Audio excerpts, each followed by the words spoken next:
SER Podcast. Hola, soy Jordi Fábrega y escuchas Hora 25 de los Negocios, el podcast de información económica y financiera de SER Podcast, en el que hoy vamos a hablar de los dos conceptos clave en el debate económico de lo que queda de año: inflación y tapering, que no es otra cosa que la reducción de los estímulos económicos que han puesto los bancos centrales contra la pandemia. Y es que los buenos datos de crecimiento económico están reavivando el debate sobre si estos estímulos se tienen que retirar ya o si se debe mantener, un debate que está teniendo mucha fuerza, sobre todo en Estados Unidos. En mi opinión, hemos cumplido el objetivo de que haya un progreso sustancial adicional en términos de inflación y también ha habido un claro progreso hacia el máximo empleo. Por eso, en la última reunión, yo era de los que opinaba, como otros participantes, que si la economía evoluciona como esperamos, sería apropiado comenzar a reducir el ritmo de los estímulos este año. Estas fueron las palabras la semana pasada, el pasado viernes, del presidente de la Reserva Federal de Estados Unidos, Jerome Powell, anunciando que él es partidario de empezar a retirar los estímulos a la economía antes de que acabe el año. Lo hace empujado por la buena evolución económica y también por el alza de la inflación, que está por encima del 3% en España y en Europa, y por encima del 5% en Estados Unidos. La inflación, decíamos, es una de las claves de esta vuelta del verano en la economía. La otra clave es el timing, el calendario, el ritmo de retirada de los estímulos económicos que desde que llegó el coronavirus han puesto los bancos centrales. Vamos a ir por partes porque los dos asuntos, inflación y estímulos, tienen muchas y muy variadas aristas. Vamos primero con la inflación. Inflación que está desbocada, no tanto por el nivel en el caso de Europa, sino por el ritmo al que está subiendo en estos últimos meses y también por las expectativas de subida para lo que nos queda de año.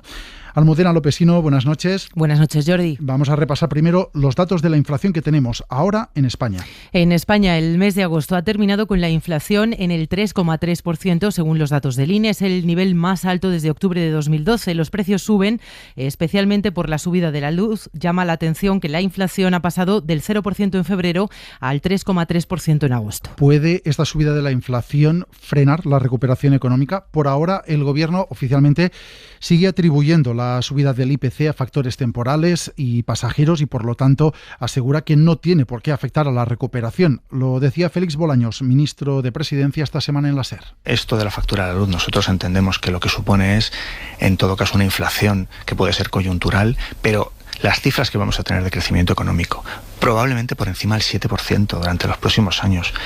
Los mejores años de crecimiento económico seguro de la historia de la democracia en España, con la potencia que nos augura la Comisión Europea, el Fondo Monetario Internacional, no se pone en duda con un elemento coyuntural de inflación. En todo caso, insistimos, hemos pasado del 0% de inflación al 3,3% en 6 meses en España. Pero es que si ampliamos la fotografía al resto de Europa, la situación es prácticamente la misma. Sí, en la zona del euro la inflación ha subido 8 décimas durante agosto, ha cerrado el mes en el 3%, que es un nivel al que no llegaba desde 2011. Hay países como Lituania o Bélgica con la inflación cerca del 5%. En el conjunto de Europa, el encarecimiento de la energía es también la causa de la subida de la inflación. La inflación ha pasado del 0,3% en diciembre al 3% en agosto. Y el país que tiene, como decíamos, la inflación por encima del 5% es Estados Unidos. El último dato que tenemos en Estados Unidos es el de julio. La inflación sumó casi un punto para subir al 5,4%. La última vez que estuvo en estos niveles fue en 2008. Allí los precios suben por la energía, pero también por otros productos como los coches usados, que han subido un 45% el precio en un año. Estos son los datos de la inflación general, de la que hablamos habitualmente. Pero hay un tipo de inflación que es a la que prestan más atención los economistas. Se llama la inflación subyacente y es aquella que se obtiene excluyendo de la cesta del IPC el coste de la energía y el coste de los alimentos frescos, que se considera que son más volátiles y que pueden hacer oscilar la inflación por factores no estructurales. Esta inflación, la subyacente, está muchísimo más baja, aunque también está empezando a subir. En España, la inflación subyacente está en agosto en el 0,7%. Lleva 4 meses subiendo, pero a un ritmo muy lento.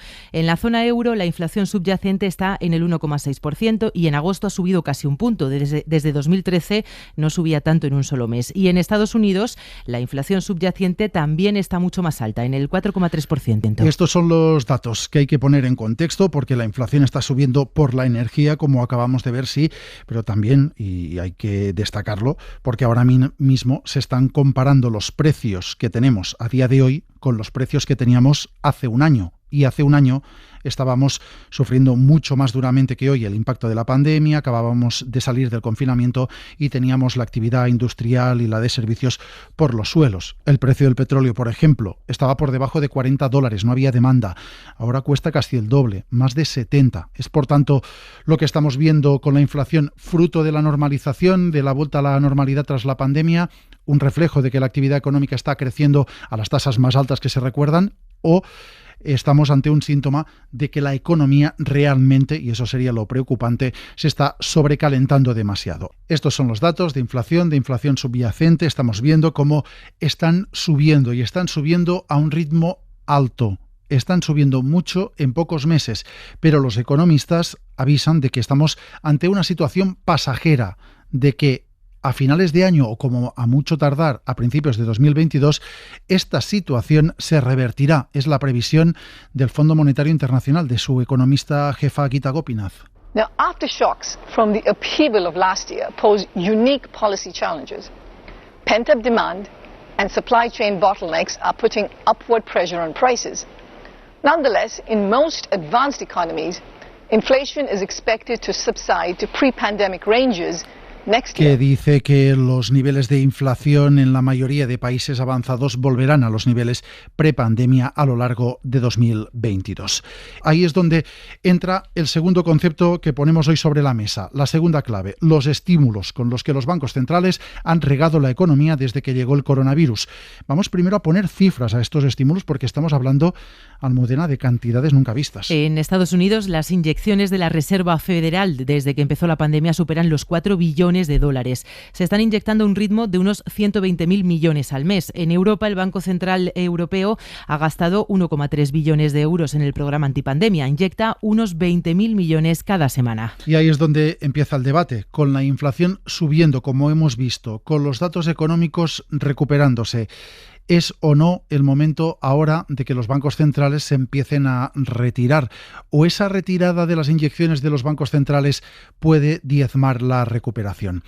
Es un debate que está en el mundo económico y que está dentro de los bancos centrales, especialmente en Estados Unidos, donde, aunque no hay una decisión oficial y definitiva, el presidente de la Reserva Federal ya ha dicho que él es partidario de empezar a reducir los estímulos antes de que acabe el año.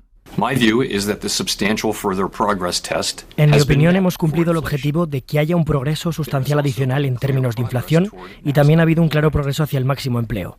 Por eso, en la última reunión, yo era de los que opinaba, como otros participantes, que si la economía evoluciona como esperamos, sería apropiado comenzar a reducir el ritmo de los estímulos este año. Reducir los estímulos, reducir las inyecciones económicas, pero no tocar los tipos de interés. Y esta diferenciación entre retirar estímulos pero no subir los tipos de interés la quiso dejar muy clara el presidente de la Reserva Federal. El momento y el ritmo de la reducción de los estímulos no quiere indicar ninguna señal sobre el momento de subida de tipos de interés. Para eso tenemos preparado unos requisitos diferentes y sustancialmente más exigentes.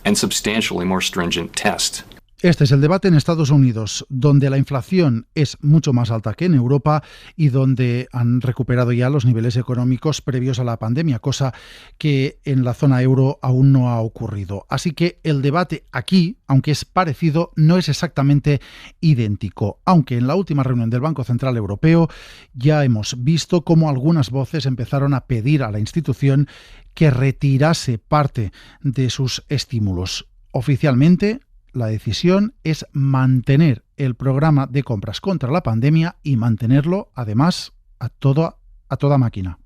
El Consejo de Gobierno espera que las compras netas en el marco del programa antipandemia durante el próximo trimestre se sigan realizando a un ritmo significativamente más alto que durante los primeros meses del año. Posición oficial de la presidenta del Banco Central Europeo, Christine Lagarde, en público, después de una reunión en la que, insistimos, hubo ya voces pidiendo la retirada de los estímulos, unas voces que también se empiezan a dejar oír en público. Esto decía el gobernador del Banco Central de Austria.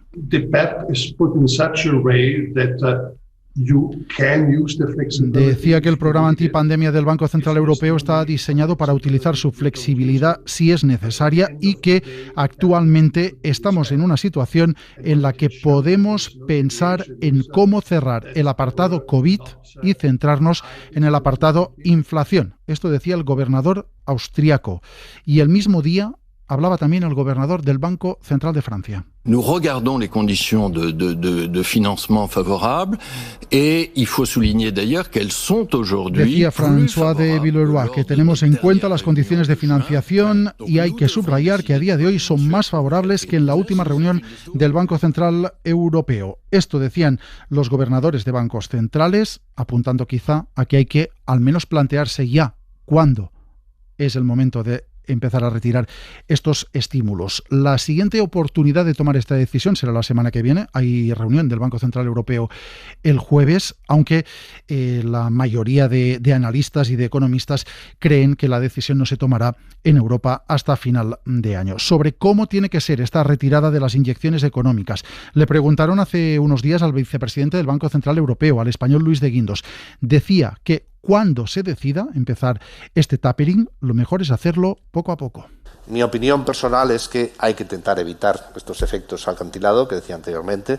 Es mucho mejor un aterrizaje suave que una caída brusca y hay que hacerlo acompasada con la evolución de la actividad económica. Así que tenemos, por un lado, la inflación subiendo, controlada, pero subiendo en el 3% en Europa. Y tenemos debate que están empezando a abrir economistas y miembros de bancos centrales sobre el tapering, sobre la reducción del ritmo de estímulos a la economía. Y hay un tercer elemento central, que es el que lo condiciona todo, que es la recuperación de la economía. Una recuperación que, de momento, según los últimos datos, parece estar encarrilada, no parece estar en riesgo. Rosa Duces, economista jefa de Deutsche Bank España. Buenas noches y gracias por acompañarnos en Hora 25 de los Negocios. Hola, buenas noches. Decíamos que los datos económicos parecen ir bien, la industria parece que ha mantenido el ritmo en verano, los datos de empleo están bien. Es verdad que hoy en Estados Unidos han sido peores de lo esperado, pero se ha seguido creando empleo. Pero en cambio tenemos en el otro lado de la balanza a la inflación subiendo bastante. ¿Puede ser esta subida de la inflación un riesgo para la recuperación de la economía? Bueno, yo creo que en la medida que la inflación suba por motivos, como decimos siempre, temporales, que es un poco lo que están diciendo los bancos centrales, que estamos hablando de un efecto base desfavorable, estamos hablando efectivamente de la subida de los precios de la energía, de problemas de suministro que también deberían de ser temporales, pues eso es un poco lo que confían los bancos centrales y todos los analistas, ¿no? Que al final esta inflación en el año 2022 empieza a bajar y no tengamos esos riesgos inflacionistas que obligarían a los bancos centrales a actuar más. Los datos nos dicen que ahora en España la inflación es 3,3%, la media europea de la zona euro en el 3%, en Estados Unidos supera el 5%.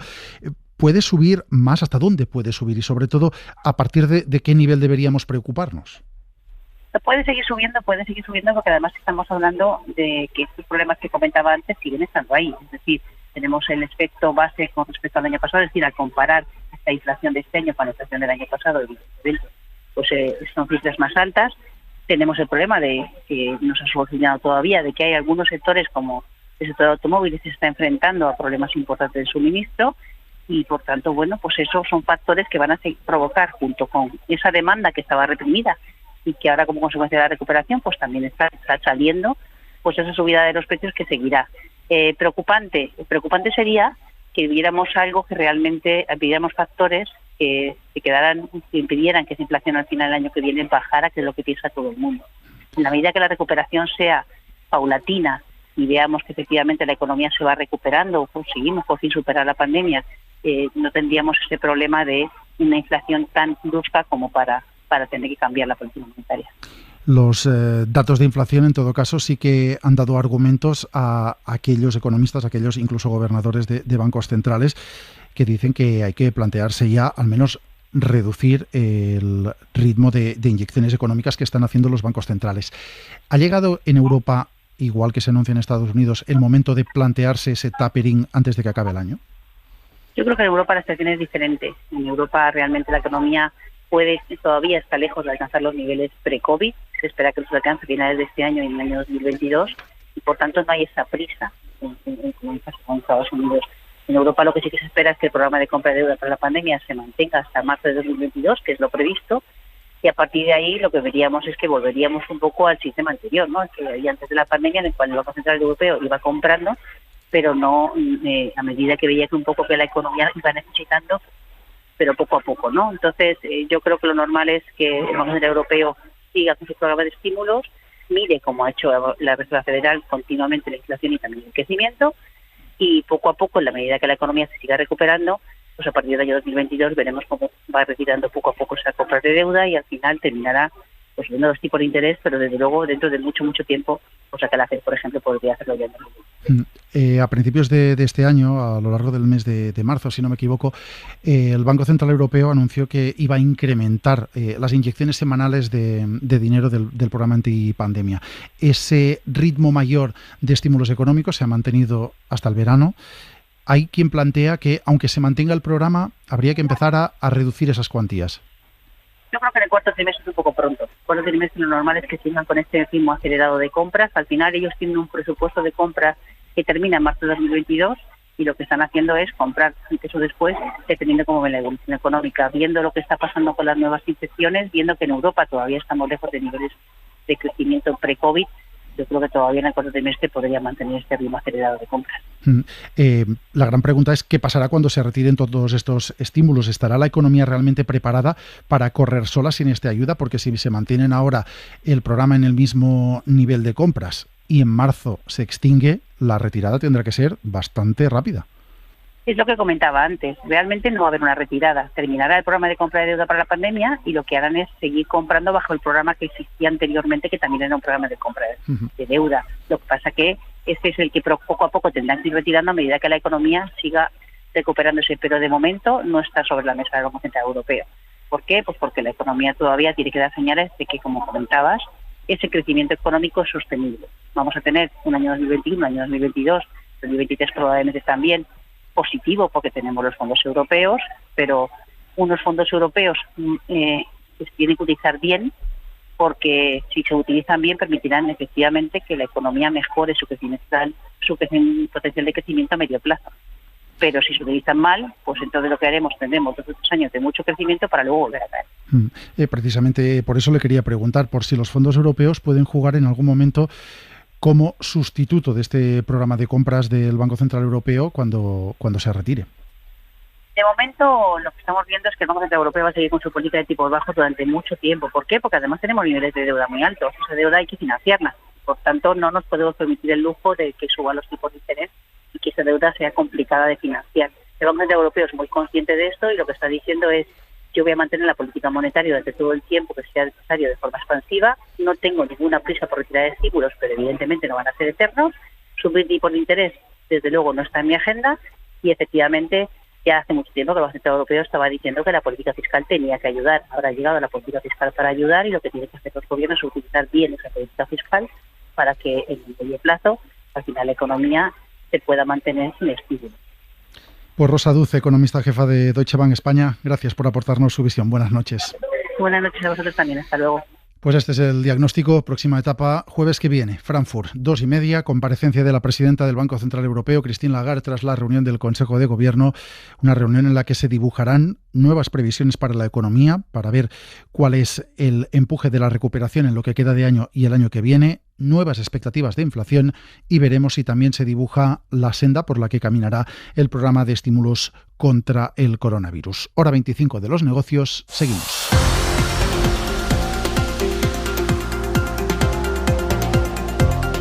Suscríbete a Hora 25 de los negocios. Todos los episodios y contenidos adicionales en la app de Cadena SER y en nuestros canales de Apple Podcast, Spotify, iVoox, Google Podcast y YouTube. Escúchanos en directo en la SER de lunes a viernes a las 9:30 de la noche.